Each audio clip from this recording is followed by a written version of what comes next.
பூர்ண மனுஷன், பாவமற்ற மனுஷன், தேவனோடு இருக்க உறவுள்ள மனுஷன், அதிகாரத்தையும் வல்லமையும் பெற்ற மனிதன் எப்படி செயல்பட வேண்டும் என்பதற்கு இயேசு ஒரு முன் உதாரணமா இருந்தார். அவர் தேவனாதான் எல்லா அற்புதங்களையும் செய்தார் என்றால் 5 வயசுல அவர் அற்புதம் செஞ்சிருக்கணும். ஆனா இயேசு தன் மேல பரிசுத்த ஆவியானவர் வந்த உடனே ஆவியின் பலத்தினாலே ஊழியத்தை ஆரம்பித்தார் இருக்கு. அவர் செய்த முதல் அற்புதம் கானா ஒரு கல்யாணத்தில் தான் செய்தார் என்று வேதம் சொல்லுது. இயேசு சொன்னார் யோவான் 14 என்னை விசுவாசிக்கிறவன் நான் செய்த கிரியிலை செய்வான், இதை பார்க்கலாம் பெரிய கிரியிலை செய்வார். அவர் இயேசுங்கிற ஸ்தானத்தினால அற்புதங்களை செஞ்சார், பிணியாளரை சுகமாக்கினார், வியாதியஸ்தரை சுகமாக்கினார். அப்ப நான் செய்ய முடியாது. ஆனா அவர் என்ன சொல்றாருன்னா என்னை விசுவாசிக்கிறவன் நான் செஞ்சதை செய்வான், இதை பார்க்கலாம் பெருசா செய்வான்.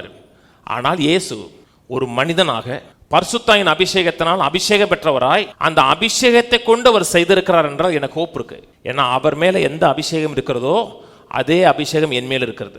அவரை போல நானும் தேவனால் அபிஷேகம் எனப்பட்டிருக்கிறேன் என்றால் அவர் எந்த அற்புதங்களை செய்தாரோ அதே அற்புதங்களை நீங்களும் நானும் இதே பூமியில செய்ய முடியும்.